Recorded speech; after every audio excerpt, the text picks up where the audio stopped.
Suggest the camera, right? Can you put on the shade?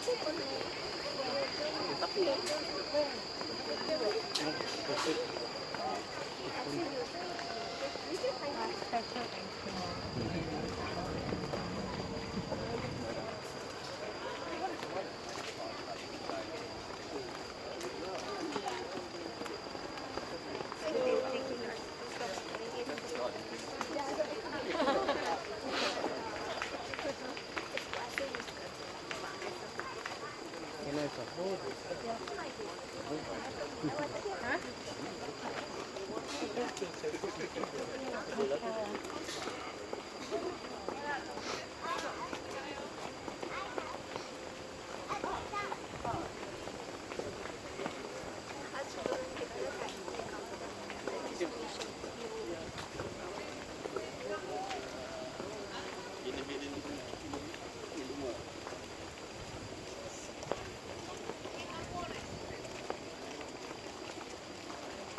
They're extinct and why is there one?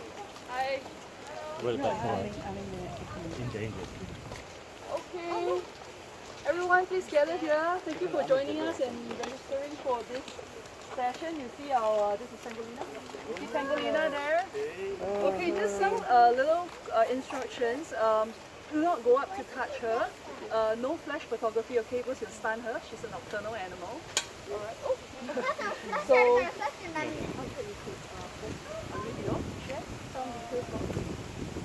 okay, so as she already said, this is Pangolina, the pangolin.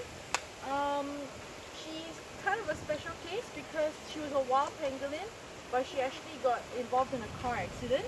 And so which means that she was hit by a car while crossing the road. And the accident actually injured her spine and her hip.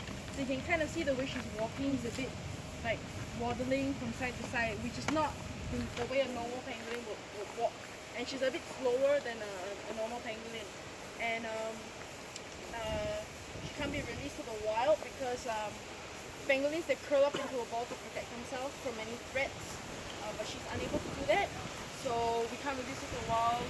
She has trouble finding her own food and all that. So she's kind of just with us as an ambassador animal. Just let you guys learn about pangolins because we noticed that one of the problems or issues facing these guys is just people have no idea what they are. Like when at the exhibit, people armadillo, I've had people, hey, crocodile, snake, a lot of different animals come out, and I don't really hear a lot of people say, hey, I know what animal that is. It's a pangolin. So that's just what we want to do. We want you to know about these guys because this is a Pangolin Awareness Month over here at the park.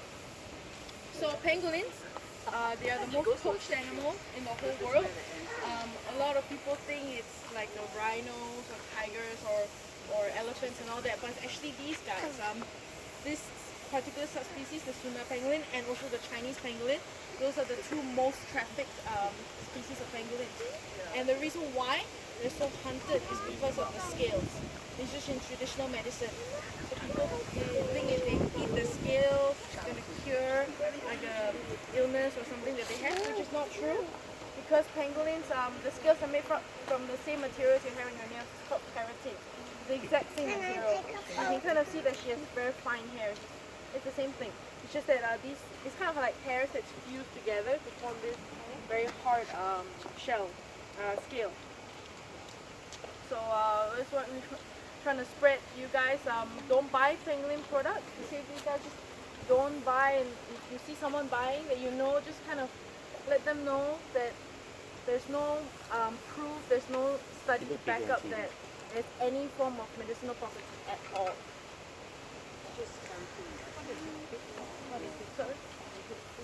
Okay, so these guys are a very specialized carnivore called insectivore.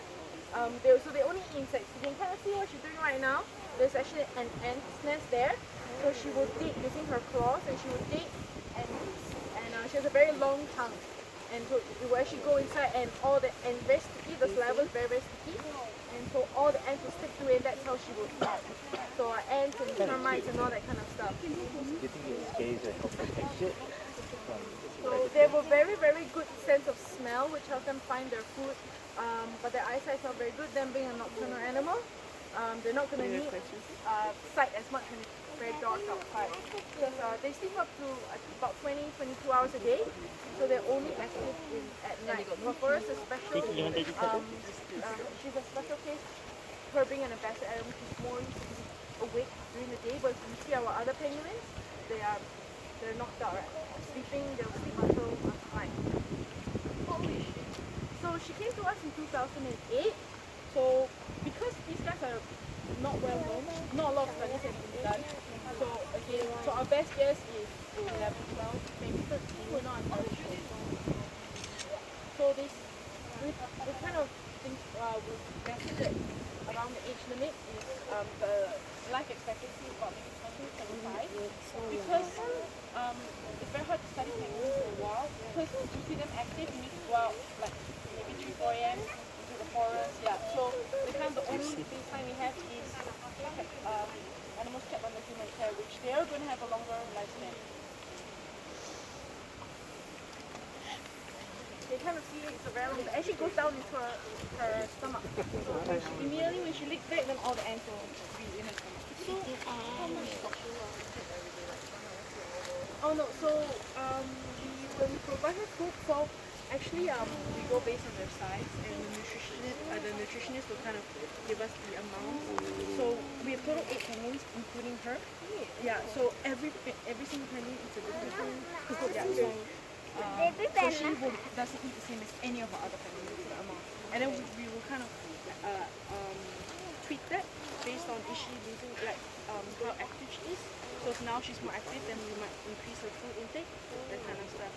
And also we encourage them to forage like this, to promote their natural behavior, to dig and all that kind of stuff. So we're not going to stop that.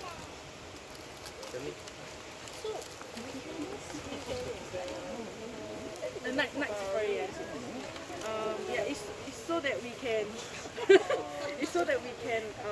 we don't want to force them to be active when naturally they're not going to be. For her, it's a special case because she needs physiotherapy to strengthen her muscles. That's why she's used to being awake during the day. Yes. Because it's not safe to walk her at night because it's hard to keep her out until it's dark.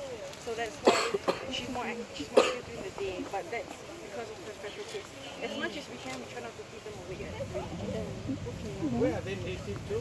So these guys are native. This Sunda pangolin is native to actually Singapore, Malaysia, Indonesia.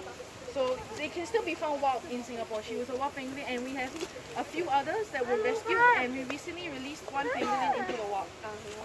Yeah, Sensual. The common problem here is road kill.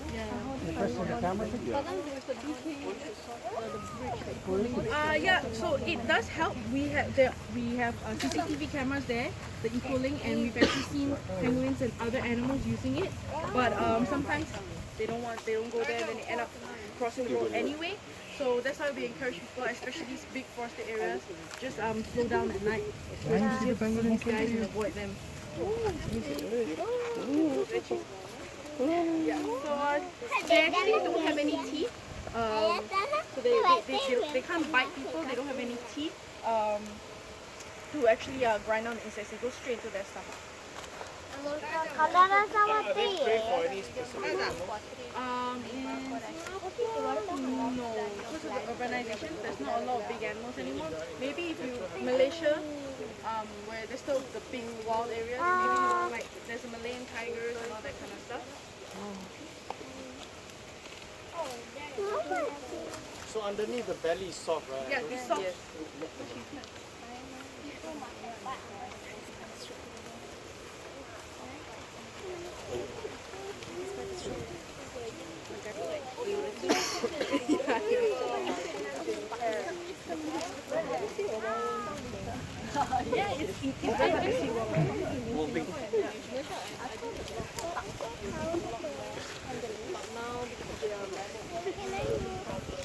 I've actually had people come to me when I'm on the trail at night.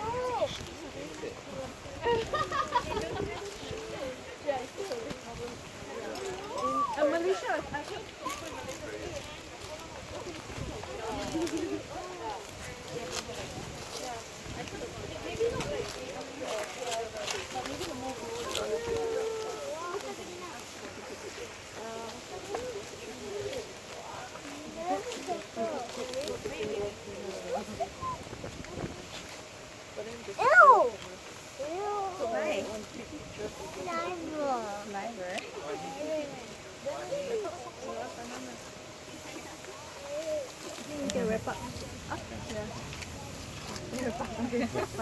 Alright, so maybe if you guys just come kind of group together, we can take one big picture.